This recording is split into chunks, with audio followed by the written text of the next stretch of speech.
እሺ ይሄን ፎቶ ላሳየ አዮ ያ በጣም ነው እኮ እንደው ፍየል ከመድረሷ ቅጠል መቀንጠሷ አሉ። ከመቼው ኦርቶዶክስ ነው ከመቼው ከበሮ መምታት የቻልከው? ከበሮ ለመምታት ምንም እንደሚለ ነገር ምን ከበሮ ቻልክበት? በነገራችን ላይ ከበሮ መምታት ጴንጤ ከበሮ እንደሚመታ ታውቃለህ? ቻልክበት ወይ እኮ እንዴት እንደቻልኩ እኮ እንዴት ቻልክ? አይ ጴንጤ ከበሮ እንደሚመታ ታውቃለህ? ግድ የለም እንዴት ቻልክ ነው ጥያቄ ነው የጠየቀው። እሺ ጴንጤ ከበሮ እንደሚመታ ገጥሞኛ ያውቅ አይቻላቅ እኮ አንተን አይተማታቀው አይቻላቅ።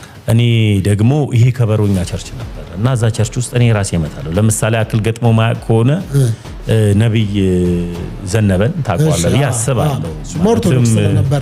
ኦርቶዶክስ አልነበረም፣ ሐረር አማኑኤል ቤተክርስቲያን ነበር ከዛ ስለወጣ። ስለዚህ እሱ ሲመታ አይተው ታውቃለህ? ስለዚህ ገጥሞ ሳይሆን ገጥሞ ያውቃል ማለት አይደለም። እንደዚህ ሶሻል ሚዲያ ላይ እንደዚህ ሲመታ አንድ ቀን አሁን ቅርብ ጊዜ የተለቀቀ ቪዲዮ አለ። ስለዚህ እኔ ጴንጤ ቤትም እያለሁ ከበሮ አመታቱን እችል ነበር። ምን አንድ አይነት ነው እንዴ ከበሮ አመታቱ? የኦርቶዶክስ እና የፕሮቴስታንት ጴንጤ ምንም አይጠቀመው አለ። እንዴት ምንም ነው የሚጠቀመው? ኦርጋኑም ይመቸዋል፣ ከበሮም ይመቸዋል፣ ሁሉም ይመቸዋል። ስለዚህ መምታቱ ችግር የለውም ነው እኮ ባምን አቅ ነበር እዛም ሆነ ይቻላል ወይ ነው። አሁን አንተ ገና እኔ እኮ ደብር ላይ እኮ አለም እኮ ስመታ ያየ የት ነው? ይሄ ደብር ላይ አይደለም። አየህ የተረጋገጠ ማስረጃ ይላል እኮ የት ነው ስትመታ የነበረው? ደብሩ ላይ ሲሆን ነው። የት ነው ስትመታ የነበረው? ይሄ እየመታሁት የነበረው ዝም ብዬ የሆነ ቦታ መዝሙር እየተለማመድን ያለ ነው የመታሁት። ኧረ አለኝም እንዴ የለም። ለማንኛውም እሺ ለምን አላሳየህም? ለምን አላሳየህም? እንዴት ነው የለኝም የምትለው? ደብር ላይ አይደለም ብለሃል። ደብር ላይ አይደለም። ይሄ ደብር ነው ነው የት ነው ይሄ?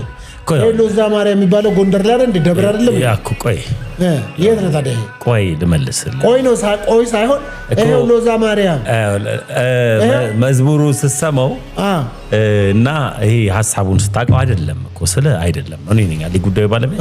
ምንድነው ታዲያ? በግድ እኔ ነኝ ካልከኝ አንተ ለራስህ እኮ ታዲያ ከበሮ እየመታህ እያየሁ እኮ ነው እየመለስኩልህ። እሺ ይሄ ደብር ላይ አይደለም።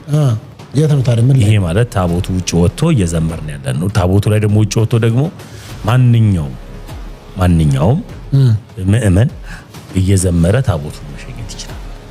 እየዘመረ አይደለም ከበሮ እየመታ እኮ እየመታህም እየዘመርክ መሄድ ይችላል። ምን ክህነት ኖሮ ነው? ለከበሮ ክህነት ያስፈልጋል። ኦፍ ኮርስ። ስለዚህ ኢየሱስንም ለመከተል ክህነት ያስፈልጋል እያልከኝ ለምን? እየዘመርክ እኮ ነው ያለው እኮ እየዘመርክ ነው። ያውልህ ሶፊ ቤተክርስቲያንን አላቃትም አንድ መልስ ከሚያውቋት ሰዎች ደግሞ ሲነግሩ ደግሞ መቀበል ደግሞ ተገቢ ነው። ስለዚህ ይሄ ደብር ላይ አይደለም ነው ታቦቱን እየሸኘን ነው አሉ።